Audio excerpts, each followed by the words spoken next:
Hi everyone, मेरा नाम है प्रशांत और आज बात कर रहे हैं क्लास 10th के साइंस के सिलेबस के बारे में। अभी कुछ टाइम पहले ना सीबीएसई ने सिलेबस रिलीज करा, क्लास 9 10 सबका सिलेबस रिलीज करा। तो बच्चे बड़े पैनिक हो रखे हैं। क्या भैया साइंस के सिलेबस में कुछ बदलाव हुए हैं? क्या भैया कुछ चैप्टर हटा दिए गए हैं? क्या भैया कुछ टॉपिक हटा दिए गए हैं? तो सारी चीजें आज एक एक करके मैं क्लियर कर दूंगा। पिछले साल के अकॉर्डिंग क्या कोई चेंज आया है, एनसीईआरटी बुक के अंदर क्या चेंजेस है, कौन से चैप्टर में कौन से टॉपिक इंपॉर्टेंट है, वो भी बता दूंगा आज।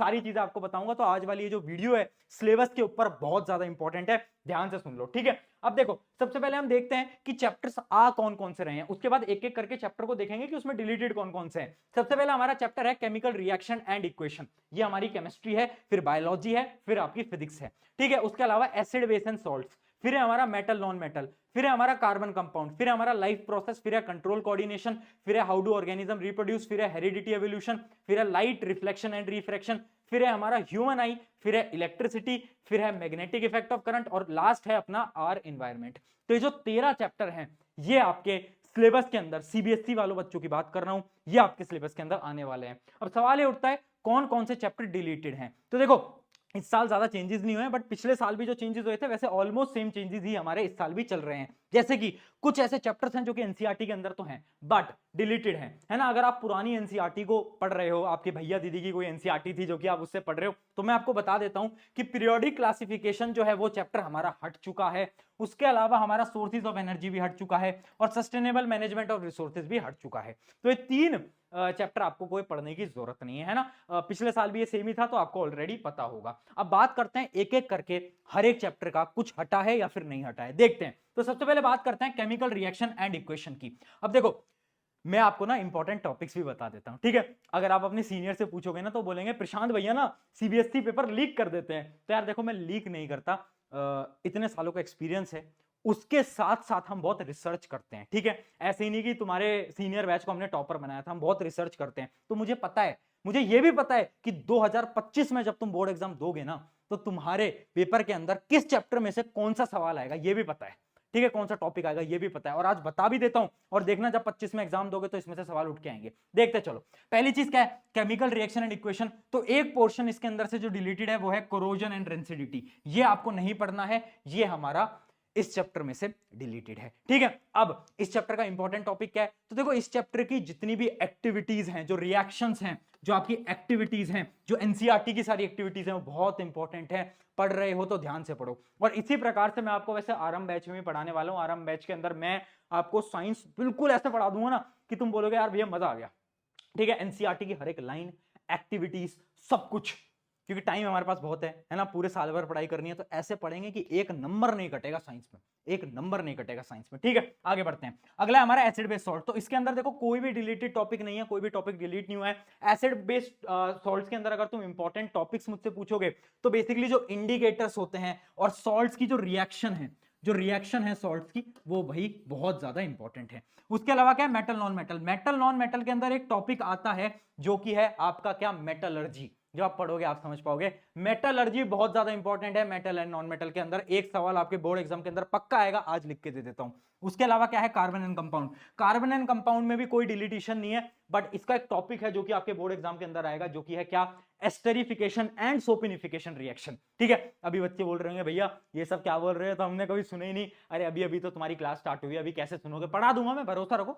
आ रहे हो आरंभ मैच के अंदर, सब करा देंगे, कोई दिक्कत नहीं है, ठीक है। आगे बात करते हैं लाइफ प्रोसेस। देखो लाइफ प्रोसेस के अंदर भी कोई चीज डिलीट नहीं की गई है। लाइफ प्रोसेस के सारे डायग्राम्स, बेटा जितने भी डायग्राम्स हैं ध्यान से पढ़ लेना, क्योंकि डायग्राम बार बार पूछे जाते हैं। कंट्रोल कोऑर्डिनेशन बहुत सिंपल चैप्टर है, इसके अंदर से कुछ भी डिलीटेड नहीं है। रिप्रोडक्शन बहुत बड़ा चैप्टर है, स्पेशली जो फ्लावर्स वाला पार्ट है, फ्लावर्स वाला जो पार्ट है उसमें से सवाल बार बार पूछे जाते हैं। उसके अलावा हेरिडिटी एंड एवोल्यूशन, इसके अंदर एवोल्यूशन पूरा का पूरा डिलीट कर दिया गया है, पूरा एवोल्यूशन हटा दिया है। केवल और केवल आपको हेरिडिटी पढ़नी है। क्या इंपॉर्टेंट है, इंपॉर्टेंट है हेरिडिटी के न्यूमेरिकल्स। क्या बात, बहुत बढ़िया। न्यूमेरिकल्स जो हैं भैया बहुत इंपॉर्टेंट, बार बार पूछे जाते हैं। हेरिडिटी के जब आप पढ़ाई करोगे, जब मैं आपको पढ़ाऊंगा, बहुत न्यूमेरिकल है, ठीक है। वैसे तो आपको यूट्यूब पे हमने वन शॉट के अंदर पढ़ा भी रखा है, वो अलग बात है, ठीक है। बट हाँ, आरंभ बैच के अंदर तो हमें पढ़ा नहीं है। उसके अलावा क्या है, आर एनवायरमेंट, सबसे सिंपल। मतलब ये चैप्टर ऐसा है कि तुम एक दिन पहले भी पढ़ोगे ना एग्जाम के तो भी हो जाएगा। कुछ है नहीं इसमें, थ्योरी है, बहुत सिंपल चैप्टर। आगे बात करते हैं फिजिक्स की। फिजिक्स बहुत इंपॉर्टेंट है बेटा, और मैं एक चीज बता रहा हूँ, फिजिक्स पे फोकस लगाना अभी से शुरू कर देना, क्योंकि मैंने बच्चों को देखा है केमिस्ट्री कर लेते हैं, बायोलॉजी कर लेते हैं, फिजिक्स नहीं कर पाते। पता है क्यों? क्योंकि अगर तुम सोचोगे एग्जाम से एक महीने पहले पढ़ने स्टार्ट करेंगे, फिजिक्स नहीं हो पाएगी। फिजिक्स में जो न्यूमेरिकल होते हैं ना, वो उनके लिए कॉन्सेप्ट चाहिए होता है, तो कॉन्सेप्ट आपका बहुत स्ट्रांग होना चाहिए। जैसे अपना पहला चैप्टर होता है लाइट, रिफ्लेक्शन एंड रिफ्रैक्शन, इसके अंदर जितनी भी डेरिवेशंस है ना हमारी, वो डिलीट हुई है, बाकी कोई कुछ और चीज डिलीट नहीं हुई है। वैसे डेरिवेशन पूछी भी नहीं जाती एग्जाम के अंदर। एक चैप्टर यहां पर मिसिंग है, जिसको ऐड कर लेना, जो कि है मेरा इलेक्ट्रिसिटी। ठीक है, इलेक्ट्रिसिटी भी आपको पता है इंपॉर्टेंट टॉपिक है, बहुत सारे न्यूमेरिकल लाइट और इलेक्ट्रिसिटी में से आपको दिखेंगे, कॉन्सेप्ट बहुत ज्यादा क्लियर होने चाहिए आपके। उसके अलावा है हमारा human I and colourful world. इसके अंदर एक टॉपिक डिलीटेड है, जो कि है colour of sunrise and sunset. जो आपका colour of sunrise and sunset वाला टॉपिक है वो हटा दिया गया, तो एनसीईआरटी से आपको पढ़ने की उस टॉपिक की कोई जरूरत नहीं है। ठीक है, बाकी ये पूरा आ रहा है, ह्यूमन आई भी आ रहा है, ह्यूमन आई भी बहुत इंपॉर्टेंट होता है। आगे बात करते हैं मैग्नेटिक इफेक्ट। अब मैग्नेटिक इफेक्ट में से बहुत सारे टॉपिक्स हटा दिए गए हैं। अगर आप पुरानी एनसीईआरटी लेके बैठे हो तो मैग्नेटिक इफेक्ट के आधे से ज्यादा टॉपिक तो हटा दिए गए हैं, जैसे कि हमारा electromagnetic induction, Fleming right hand rule, अपना इलेक्ट्रिक जनरेटर, अपना इलेक्ट्रिक मोटर, ये जितने भी टॉपिक्स हैं सारे के सारे अपने रिमूव कर दिए गए हैं, है ना। तो ये चैप्टर पहले इतना बड़ा हुआ करता था, अब ये इतना सा हो गया है। तो ये हो गया आपका पूरा का पूरा क्या, आपका फिजिक्स, है ना। तो हमने केमिस्ट्री जान लिया, बायोलॉजी जान लिया, फिजिक्स जान लिया, डिलीटेड टॉपिक बता दिए, इंपॉर्टेंट टॉपिक भी बता दिए। ये सारी चीजें वैसे हम आरब बैच में कर रहे होंगे। आरब बैच के अंदर आपको पता है मैं साइंस पढ़ाऊंगा, दिगराज सर एसएसटी पढ़ाएंगे, मैथ आपके शोभित भैया पढ़ाएंगे। इंडिया की मोस्ट पावरफुल टीम है, बोलने की जरूरत नहीं है, सीनियर से जाकर पूछ लेना, वो तुम्हें बेहतर बता पाएंगे। मैं अपने जुबान से क्या बोलूं, आपके सीनियर आपको बेहतर बता पाएंगे। एंड रगड़ना है, मेहनत करनी है। और फिर से बोल रहा हूं, ये जो 10वीं है ना, ये बहुत सिंपल क्लास है ना। अगर तुम चाहो तो अभी इस क्लास को YouTube से भी पढ़ के निकाल सकते हो, बट एक चीज इंपॉर्टेंट है जो कि है कंसिस्टेंसी। कंसिस्टेंसी लानी पड़ेगी यार, है ना। अगर तुम किसी का बैच नहीं भी ले रहे हो ना, देखो हम खुद एक बैच आपको देते हैं, बट अगर आपको नहीं लेना कोई दिक्कत नहीं है, आप YouTube से पढ़ो, कंसिस्टेंट रहो, नंबर आ जाएंगे, कोई दिक्कत नहीं है ना। बट वो जो कंसिस्टेंसी होती है ना, वो बहुत ज्यादा इंपॉर्टेंट होती है, जो कि आपको बैच से मिल रही होती है।